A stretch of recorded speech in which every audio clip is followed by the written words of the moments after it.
Assalamualaikum warahmatullahi wabarakatuh. Halo. Ketemu lagi dengan Listianto Kurnia di channel di sini. Kali ini kita akan belajar tentang pembelajaran seputar mata pelajaran marketing. Lebih tepatnya di bab 2, yaitu segmentasi pasar. Tapi sebelumnya bagi teman-teman yang belum subscribe, silahkan untuk subscribe terlebih dahulu, agar kalian dapat mengetahui video-video pembelajaran terbaru dari YouTube channel saya. Oke, baik, kita langsung saja menuju ke materinya. Nah, di bab 2 pembelajaran marketing ini, kita akan membahas mengenai segmentasi pasar. Adapun kompetensi dasar dan tujuan pembelajarannya, yang pertama kompetensi dasarnya 3.3 yaitu menganalisis segmentasi pasar, dan 4.3 yaitu melakukan segmentasi pasar. Adapun tujuan pembelajarannya, setelah mengamati dan menonton video pembelajaran ini diharapkan siswa dapat yang pertama memahami segmentasi pasar, yang kedua memahami langkah-langkah segmentasi pasar. Konsep segmentasi pasar pertama kali diperkenalkan oleh Wendell R. Smith tahun 1966, dalam artikel terkenalnya berjudul Product Differentiation and Market Segmentation as Alternative Marketing Strategy yang dimuat di Journal of Marketing. Menurutnya, konsumen itu bersifat unik dan berbeda-beda. Konsekuensinya, mereka membutuhkan program pemasaran yang berbeda pula. Dalam artikelnya, Smith menawarkan diferensiasi produk untuk melayani segmen yang berbeda sebagai alternatif strategi pemasaran. A. Segmentasi pasar. 1. Pengertian segmentasi pasar. Pasar terdiri atas banyak pembeli, yang memiliki motif, perilaku, maupun kebiasaan pembelian yang berbeda. Perbedaan tersebut menunjukkan bahwa pasar suatu produk tidak homogen, tetapi heterogen. Hal inilah yang mendorong perusahaan melakukan segmentasi pasar. Segmentasi merupakan pengelompokan pembeli dalam suatu pasar yang memiliki kebutuhan dan tingkah laku yang sama. Menurut Hermawan Kartajaya, DKK dalam bukunya Rethinking Marketing, segmentasi berarti melihat pasar secara kreatif. Segmentasi merupakan seni mengidentifikasikan serta memanfaatkan peluang-peluang yang muncul di pasar. Renal Kasali mengatakan, segmentasi merupakan proses mengkotak-kotakkan pasar yang heterogen ke dalam kelompok-kelompok yang memiliki kesamaan kebutuhan atau kesamaan karakter yang memiliki respon yang sama dalam membelanjakan uangnya. Morrison memberikan definisi tentang market segmentation, segmentasi pasar, dengan mengatakan, market segmentation is the division of the overall market for a service into groups with common characteristics. Artinya, segmentasi pasar, market segmentation, merupakan pembagian dari keseluruhan pasar untuk suatu pelayanan dalam kelompok-kelompok dengan karakteristik umum. Sementara itu, Kotler mendefinisikan segmentasi pasar sebagai kegiatan membagi-bagi pasar yang bersifat heterogen dari suatu produk ke dalam satuan-satuan pasar, segmen pasar yang bersifat homogen. Berdasarkan beberapa definisi di atas dapat disimpulkan, segmentasi pasar adalah pengelompokan pasar menjadi kelompok-kelompok konsumen yang homogen, di mana setiap kelompok, bagian, dapat dipilih sebagai pasar yang dituju, ditargetkan untuk pemasaran suatu produk. 2. Tujuan segmentasi pasar. Berikut ini merupakan tujuan dilakukannya segmentasi pasar. A. Pasar lebih mudah dibedakan. Setiap produk yang dihasilkan adalah untuk memenuhi kebutuhan dan keinginan konsumen. Agar produk tersebut dapat diterima tentunya haruslah sesuai dengan selera konsumen. Sedangkan di lain pihak dengan keadaan pasar yang heterogen dan selera konsumen yang selalu berkembang tentunya sulit untuk dapat diikuti oleh perusahaan secara terus-menerus. Dalam hal ini, perusahaan akan cenderung mencari sekelompok konsumen yang sifatnya homogen sehingga lebih mudah untuk memahami selera konsumen. Dengan demikian, pasar lebih mudah dibedakan dengan kelompok pasar yang lain. B. Pelayanan kepada pembeli menjadi lebih baik.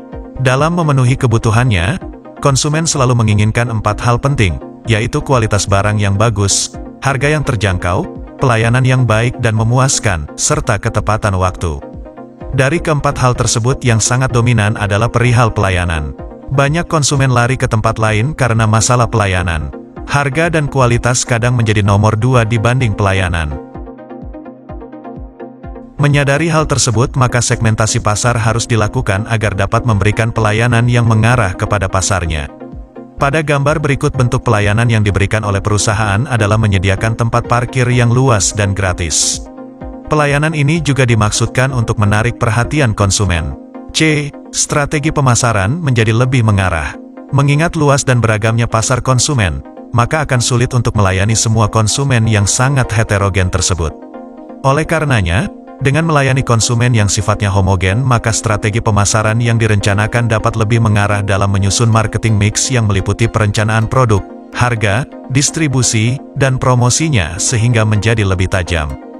D. Menganalisis pasar. Segmentasi pasar bertujuan membantu pihak manajemen mendeteksi siapa saja yang akan menggerogoti pasar produknya. Para pesaing itu memiliki kemampuan untuk memberikan alternatif pilihan produk bagi konsumen dan tidak sekedar menghasilkan produk yang sama. E. Menemukan ceruk peluang. Setelah menganalisis pasar, perusahaan yang menguasai segmen pasar dengan baik akan sampai pada ide untuk menemukan peluang. Peluang ini tidak selalu sesuatu yang besar. F. Menguasai posisi yang superior dan kompetitif. Perusahaan yang menguasai segmen dengan baik umumnya adalah mereka yang paham betul konsumennya. Mereka mempelajari pergeseran-pergeseran yang terjadi di dalam segmennya. G. Menentukan strategi komunikasi yang efektif dan efisien. Komunikasi dengan konsumen akan lebih efektif jika perusahaan tahu persis siapa segmennya termasuk warna favoritnya, jenis musik kesukaan, kegiatan sehari-hari, dan pendapat pribadi tentang lingkungan sekitarnya. Aplikasi media iklan pun akan berbeda-beda menurut segmennya, seperti media cetak eksklusif tentu cocok dengan segmen premium. 3. Persyaratan melakukan segmen pasar. Ada banyak cara untuk melakukan segmentasi pasar, tetapi tidak semua segmentasi efektif. Terdapat beberapa faktor yang harus dipertimbangkan untuk melakukan segmentasi pasar yang efektif. Keempat faktor tersebut adalah: A. Dapat diukur. Measurability, yaitu informasi mengenai sifat-sifat pembeli yang mencakup ukuran, daya beli, dan segmen yang dapat diukur. Misalnya, jumlah segmen masyarakat kaya sebagai calon pembeli mobil yang dijadikan segmen penjualan mobil Toyota Kijang. B. Dapat dijangkau. Accessibility, yaitu segmen pasar dapat dijangkau dan dilayani secara efektif. C. Besarnya cakupan. Substantiality, yaitu tingkat keluasan segmen pasar dan menjanjikan keuntungan jika dilayani. Suatu segmen sebaiknya merupakan kelompok homogen dengan jumlah yang cukup besar, sehingga cukup bernilai jika dilayani dengan program pemasaran yang disesuaikan. D. Dapat dilaksanakan, yakni program yang efektif dapat dirancang untuk menarik dan melayani segmen tersebut. Sebagai contoh, walaupun sebuah perusahaan angkutan antar kota mengidentifikasi 10 segmen pasar, namun stafnya terlalu sedikit untuk mengembangkan pemasaran terpisah bagi setiap segmen. E. Memberikan keuntungan. Profitable, artinya segmentasi pasar bukanlah pekerjaan yang mudah. Apabila segmen-segmen pasar yang telah terbentuk masing-masing atau sebagian besar tidak memberikan keuntungan dari perbedaan tersebut, maka usaha ini tidak bermanfaat. Artinya hanya segmen-segmen yang memberikan peluang untuk keuntungan rancangan tersebut yang bermanfaat. 4. Manfaat dan kelemahan segmentasi. A. Manfaat segmentasi. Banyaknya perusahaan yang melakukan segmentasi pasar atas dasar pengelompokan variabel tertentu. Dengan menggolongkan atau mensegmentasikan pasar seperti itu, dapat dikatakan bahwa secara umum perusahaan mempunyai motivasi untuk mempertahankan dan meningkatkan tingkat penjualan dan yang lebih penting lagi agar operasi perusahaan dalam jangka panjang dapat berkelanjutan dan kompetitif. Porter, 1991. Menurut Gito Sudarmo, manfaat segmentasi pasar adalah sebagai berikut. 1. Segmentasi pasar bermanfaat untuk membedakan antara segmen yang satu dengan segmen lainnya. 2. Segmentasi pasar dapat bermanfaat untuk mengetahui sifat masing-masing segmen. 3. Segmentasi pasar dapat bermanfaat untuk mencari segmen mana yang potensinya paling besar. 4. Segmentasi pasar dapat bermanfaat untuk memilih segmen mana yang akan dijadikan pasar sasaran. Manfaat lain dengan dilakukannya segmentasi pasar, di antaranya, 1. Menyediakan keinginan dan kebutuhan pelanggan dengan lebih baik. Produsen dapat memuaskan keinginan dan kebutuhan pelanggan yang bervariasi dengan menggunakan pola berbeda, insentif, dan kegiatan promosi yang berbeda pada setiap segmen yang dituju. Contohnya perusahaan komputer Dell, yang mengelompokkan konsumennya ke dalam kelompok pribadi, bisnis kecil, bisnis besar, dan organisasi pemerintah atau kemasyarakatan dan bukan berdasarkan pada lini produk yang dihasilkan. Hal tersebut terbukti mampu memberikan pelayanan dan ketersediaan produk yang lebih baik. 2. Meningkatkan pendapatan. Lebih sulit bagi produsen untuk menaikkan harga pada seluruh pasar, kecuali jika produsen mengelompokkan segmen premium yang akan menerima harga yang lebih mahal. Dengan segmentasi, perusahaan mengetahui pasar mana yang berpotensi dapat meningkatkan pendapatannya lebih besar. 3. Peluang untuk tumbuh. Dengan segmentasi pasar, organisasi dapat menciptakan niche produk yang akan menarik konsumen lain untuk mencoba, dan kemudian membeli produk tersebut. A. Perusahaan dapat mendeteksi secara dini dan tepat mengenai kecenderungan-kecenderungan dalam pasar yang senantiasa berubah.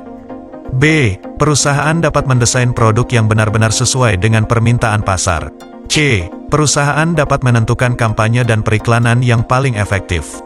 D. Perusahaan dapat mengarahkan dana promosi yang tersedia melalui media yang tepat bagi segmen yang diperkirakan akan menghasilkan keuntungan yang lebih besar. E. Dapat digunakan untuk mengukur usaha promosi sesuai dengan masa atau periode-periode, di mana reaksi pasar cukup besar.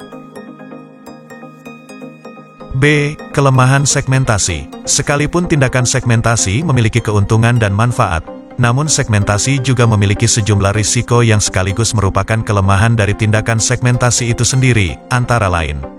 1. Biaya produksi akan lebih tinggi karena jangka waktu proses produksi lebih pendek. 2. Biaya penelitian, riset pasar akan bertambah searah dengan banyaknya ragam dan macam segmen pasar yang ditetapkan. 3. Biaya promosi akan menjadi lebih tinggi ketika sejumlah media tidak menyediakan diskon. 4. Kemungkinan akan menghadapi pesaing yang membidik segmen serupa. 5. Dapat menimbulkan terjadi persaingan yang tidak sehat, misalnya kanibalisme sesama produsen untuk produk dan segmen yang sama. 5. Dasar segmentasi pasar. Dalam menyusun strategi segmentasi, langkah pertama yang harus dilakukan adalah memilih dasar yang paling tepat untuk membagi pasar. 9 kategori utama karakteristik konsumen yang menjadi dasar untuk melakukan segmentasi adalah: A. Segmentasi geografis. Pada segmentasi geografis, pasar dibagi menurut tempat. Teori dalam strategi ini adalah bahwa orang yang tinggal di daerah yang sama memiliki kebutuhan dan keinginan yang serupa, dan bahwa kebutuhan dan keinginan ini berbeda dari kebutuhan dan keinginan orang-orang yang tinggal di daerah-daerah lain. Sebagai contoh, penjualan produk makanan tertentu dan/atau bermacam-macam makanan lebih baik di satu daerah daripada di berbagai daerah lain. Misalnya, nasi gudeg penjualan paling baik di Yogyakarta, pempek penjualan paling baik di Palembang, buah apel penjualan paling baik di Malang. Segmentasi geografis merupakan strategi yang berguna bagi banyak pelaku pemasaran. Menemukan berbagai perbedaan berdasarkan geografis relatif mudah untuk berbagai produk. Di samping itu, segmen-segmen geografis dapat dicapai dengan mudah melalui media lokal, yang mencakup surat kabar, TV, radio, dan majalah. B. Segmentasi demografis. Karakteristik demografis yang paling sering digunakan sebagai dasar untuk segmentasi pasar, diantaranya: 1. Umur dan tahap daur hidup. Perusahaan menggunakan segmentasi umur dan daur hidup, yakni menawarkan produk berbeda atau menggunakan pendekatan pemasaran yang berbeda untuk kelompok umur dan daur hidup berbeda. Misalnya, beberapa perusahaan makanan ringan, Chiki, membuat produknya untuk konsumsi anak-anak dan remaja. 2. Jenis kelamin. Perusahaan menggunakan segmentasi jenis kelamin untuk memasarkan produknya, misalnya pakaian, kosmetik, dan majalah. Banyak perusahaan kosmetika yang mengembangkan produk parfum yang hanya ditujukan kepada para wanita atau kaum pria saja. 3. Pendapatan. Pemasar produk telah lama menggunakan pendapatan menjadi segmentasi pemasaran produk dan jasanya, seperti mobil, kapal, pakaian, kosmetik, dan jasa transportasi. Banyak perusahaan membidik konsumen kaya dengan barang-barang mewah dan jasa yang memberikan kenyamanan dan keselamatan ekstra. Sebaliknya, ada beberapa perusahaan kecil yang membidik konsumen dengan level sosial ekonomi menengah ke bawah. 4. Segmentasi demografi multivariasi. Perusahaan banyak yang mensegmentasi pasar dengan menggabungkan dua atau lebih variabel demografik. Misalnya, suatu pemasaran produk yang segmentasi pasarnya diarahkan pada umur dan jenis kelamin. Demografis membantu menemukan pasar target atau sasaran. Informasi demografis merupakan cara yang paling efektif dari segi biaya, dan paling mudah diperoleh untuk mengenali target. Data-data demografis lebih mudah diukur daripada berbagai variabel segmentasi lain. Berbagai variabel demografis mengungkapkan kecenderungan yang memberikan isyarat berbagai peluang bisnis, seperti pergeseran usin, jenis kelamin, dan distribusi penghasilan. C. Segmentasi psikologis. Segmentasi tingkah laku mengelompokkan pembeli berdasarkan pada pengetahuan, sikap, penggunaan atau reaksi mereka terhadap suatu produk. Banyak pemasar yakin bahwa variabel tingkah laku merupakan awal paling baik untuk membentuk segmen pasar. Segmentasi perilaku dapat diukur menggunakan indikator sebagai berikut. 1. Manfaat yang dicari. Salah satu bentuk segmentasi yang ampuh adalah mengelompokkan pembeli menurut manfaat berbeda yang mereka cari dari produk. Segmentasi manfaat menuntut ditemukannya manfaat utama yang dicari orang dalam kelas produk, jenis orang yang mencari setiap manfaat, dan merek utama yang mempunyai setiap manfaat. Perusahaan dapat menggunakan segmentasi manfaat untuk memperjelas segmen manfaat yang mereka inginkan, karakteristiknya serta merek utama yang bersaing. Mereka juga dapat mencari manfaat baru dan meluncurkan merek yang memberikan manfaat tersebut. 2. Status pengguna. Pasar dapat disegmentasikan menjadi kelompok bukan pengguna, mantan pengguna, pengguna potensial, pengguna pertama kali, dan pengguna regular dari suatu produk.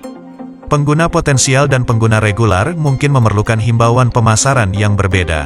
3. Tingkat pemakaian. Pasar dapat juga disegmentasikan menjadi kelompok pengguna ringan, menengah, dan berat. Jumlah pengguna berat seringkali hanya persentase kecil dari seluruh pasar, tetapi menghasilkan persentase yang tinggi dari total pembelian. Pengguna produk dibagi menjadi dua bagian sama banyak, sebagian pengguna ringan dan sebagian lagi pengguna berat menurut tingkat pembelian dari produk spesifik. 4. Status loyalitas. Sebuah pasar dapat juga disegmentasikan berdasarkan loyalitas konsumen. Konsumen dapat loyal terhadap merek, toko, dan perusahaan. Pembeli dapat dibagi menjadi beberapa kelompok menurut tingkat loyalitas mereka.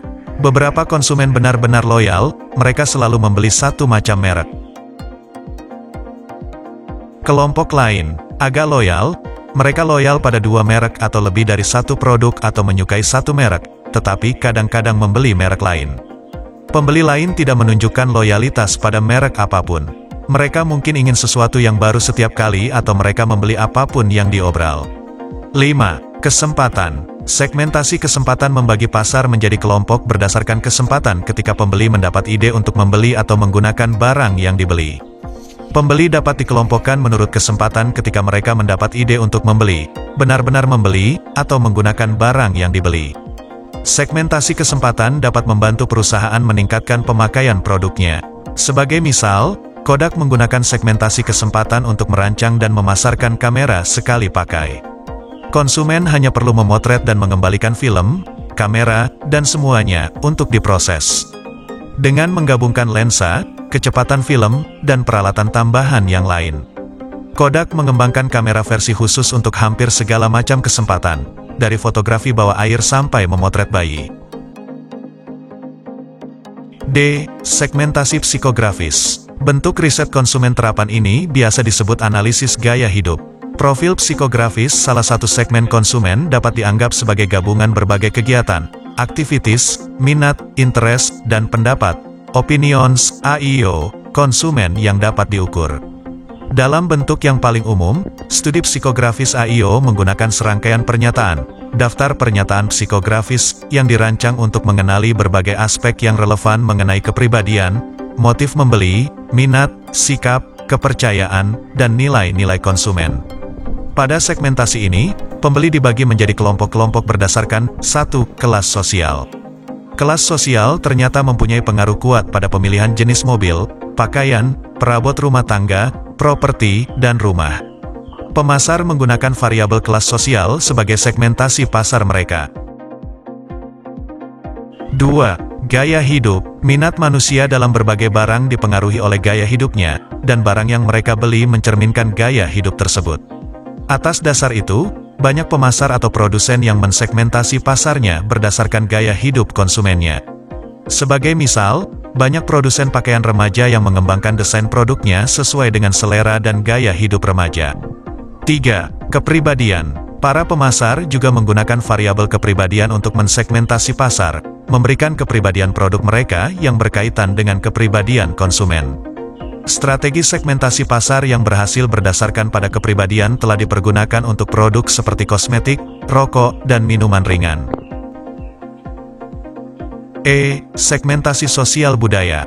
Berbagai variabel sosiologis, kelompok, dan antropologis budaya, yaitu variabel sosial budaya menjadi dasar-dasar lebih lanjut bagi segmentasi pasar.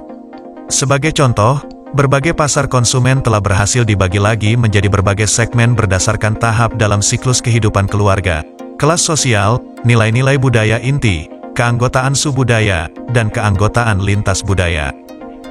Segmentasi terkait pemakaian.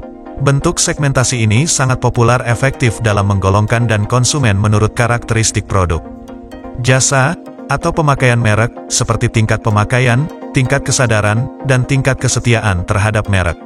Segmentasi tingkat pemakaian membedakan antara pemakai berat, pemakai menengah, pemakai ringan. Misalnya, segmentasi pada produk makanan dan rokok. Segmentasi situasi pemakaian.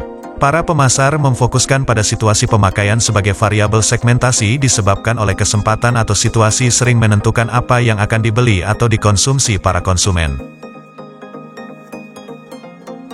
Segmentasi gabungan. 3 pendekatan segmentasi gabungan, di antaranya, 1. Profil psikografis demografis. Profil psikografis dan demografis merupakan pendekatan saling melengkapi yang akan memberikan hasil maksimal jika digunakan bersama. 2. Segmentasi geodemografis. Jenis segmentasi gabungan ini didasarkan pada pendapat bahwa orang yang hidup dekat dengan satu sama lain mungkin mempunyai keuangan, selera, pilihan, gaya hidup, dan kebiasaan konsumsi yang sama. 3. VALS 2. Sistem VALS secara lebih tegas memfokuskan pada usaha menjelaskan perilaku membeli konsumen. 6. Strategi segmentasi. Dalam menerapkan segmentasi pasar, perusahaan memiliki beberapa pilihan strategi segmentasi yang penerapannya dapat disesuaikan dengan kondisi yang ada, antara lain, A. Undifferentiated. Strategi segmentasi ini memberlakukan seluruh pasar, entire market, sebagai pelanggan potensial bagi barang-barang atau jasa-jasa yang ditawarkan. Undifferentiated marketing sering juga disebut sebagai mass marketing dan memiliki kelemahan karena dalam prakteknya tidak semua orang dapat menjadi prospek bagi suatu produk, betapapun bagus dan hebatnya produk tersebut. Manusia dilahirkan dalam keadaan berbeda dan dibesarkan dalam suasana yang berbeda-beda pula sehingga memerlukan penanganan yang lebih spesifik. Differentiated. Dalam strategi segmentasi pasar, pilihan pertama yang dianjurkan adalah melakukan diferensiasi, yaitu secara sengaja memasuki 2 atau lebih segmen yang berbeda. Setiap segmen yang berbeda ini akan memperoleh perlakuan yang berbeda pula. Perlu dipahami bahwa market differentiation dan product differentiation itu merupakan suatu hal yang berbeda. Market differentiation adalah pembagian pasar berdasarkan strategi segmentasi. Sedangkan product differentiation adalah pembedaan suatu produk yang umumnya merupakan produk komoditi melalui merek, ukuran, warna, bau, dan kemasan. Konsentras. Alternatif lain adalah dengan melakukan konsentrasi pada satu segmen saja. Strategi segmentasi yang terkonsentrasi adalah penjelmaan dari mass marketing ke dalam sebuah celah yang lebih fokus. Oleh karena itu, biayanya tidak semahal cara differentiated dan cocok untuk perusahaan yang sumber dayanya terbatas. Atomisasi. Lawan dari terkonsentrasi adalah atomisasi. Dalam atomisasi, pasar yang dikuasai dipecah-pecah lagi menjadi bagian yang lebih detail. Strategi biasanya diterapkan oleh perusahaan yang menghasilkan barang dengan kualitas tinggi, harganya mahal, tetapi konsumen sangat sensitif terhadap kepemilikannya. Misalnya motor Harley Davidson, mobil Ferrari, jam tangan Rolex, dan produk lainnya. Perlu diketahui bahwa produk-produk itu merupakan produk yang memiliki ego yang sangat tinggi dan hanya dimiliki oleh kalangan tertentu yang tidak mau produknya juga dimiliki oleh banyak orang. Untuk dapat berhasil dalam menerapkan strategi ini, perusahaan harus mampu memberikan keunikan produk, kualitas yang tinggi, pelayanan yang prima dan bersifat kustomisasi, pesanan. Langkah-langkah segmentasi pasar. Menurut Kotler, ada 3 tahap yang harus dilakukan dalam segmentasi pasar, yaitu 1. Tahap survei stage.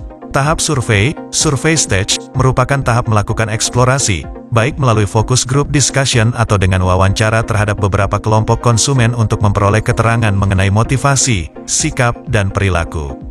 Wawancara dilakukan untuk mencari penjelasan, sedangkan pengamatan dilakukan untuk mendapatkan gambaran tentang motivasi, sikap, dan perilaku konsumen. Dengan adanya gambaran awal tentang preferensi konsumen, peneliti dapat menggali lebih lanjut dengan menggunakan kuesioner untuk pengumpulan data tentang A. Atribut produk, B. Kesadaran merek, C. Pola-pola pemakaian produk, D. Sikap terhadap kategori produk, E. Demografis, geografis, dan psikografis. 2. Tahap analisis, analisis stage. Tahap analisis stage, merupakan tahap analisis terhadap informasi yang telah diperoleh melalui survei. Analisis dapat dilakukan dengan menerapkan analisis faktor untuk menelaah variabel-variabel mana yang berkolerasi tinggi. Kemudian menerapkan analisis cluster untuk menciptakan atau mengetahui kelompok-kelompok pasar yang secara signifikan memiliki perbedaan karakteristik. 3. Tahap pembentukan, profiling stage. Tahap pembentukan, profiling stage, merupakan tahap untuk mengidentifikasi profil masing-masing cluster yang terbentuk. Dengan ini akan teridentifikasi perbedaan masing-masing cluster berdasarkan sikap dan perilaku, demografi, psikografi, kemudian masing-masing cluster diberi nama berdasarkan karakteristik yang menonjol. Adapun 6 langkah dalam proses segmentasi pasar, yaitu 1. Menentukan batas pasar. Menetapkan batas pasar yang akan dilayani dengan mempertimbangkan jenis persaingan, persaingan generik, bentuk produk, dan merek. 2. Memutuskan variabel segmentasi yang akan digunakan. Langkah penting berikutnya dalam proses segmentasi adalah menyeleksi variabel-variabel dan memutuskan mana variabel yang paling sesuai. Ada kalanya, pemasar cukup mengumpulkan sebanyak mungkin variabel yang mungkin berguna dan kemudian menggunakan analisis data untuk mengelompokkan orang ke dalam segmen. Untuk memilih landasan segmentasi yang cocok, terlebih dahulu spesifikasi produk lebih erat terkait dengan pengambilan keputusan pemasaran. 3. Mengumpulkan dan menganalisis data segmentasi. Hasil dari pengumpulan data dan analisis keseluruhan proses segmentasi pasar difokuskan pada pengidentifikasian kelompok-kelompok yang anggota-anggotanya mempunyai keinginan dan kebutuhan yang sama. 4. Mengembangkan profil setiap segmen. Memilih dari serangkaian variabel deskriptif yang sesuai untuk setiap segmen. Variabel demografi dan geografi menghasilkan gambaran yang lebih lengkap mengenai setiap segmen di pasar. 5. Mendidik segmen-segmen yang dilayani. Dengan melihat segmen-segmen yang menawarkan peluang yang memberikan kesesuaian terbaik antara sumber daya organisasi dan segmen yang digarap. 6. Merancang rencana pemasaran. Segmen yang dilayani pesaing juga harus diidentifikasi. Strategi untuk menarik perhatian konsumen di setiap segmen harus dikembangkan. Atribut-atribut produk harus dirancang atau dirancang ulang dan kampanye promosi harus disusun untuk menciptakan citra yang dikehendaki pasar. Demikian video pembelajaran tentang materi segmentasi pasar di bab 2 ini. Semoga video ini bermanfaat. Sampai jumpa di video-video terbaru saya selanjutnya. Jangan lupa subscribe video ini, kemudian like, komen, dan share, agar video ini dapat bermanfaat untuk orang lain. Terima kasih, saya akhiri. Wassalamualaikum warahmatullahi wabarakatuh.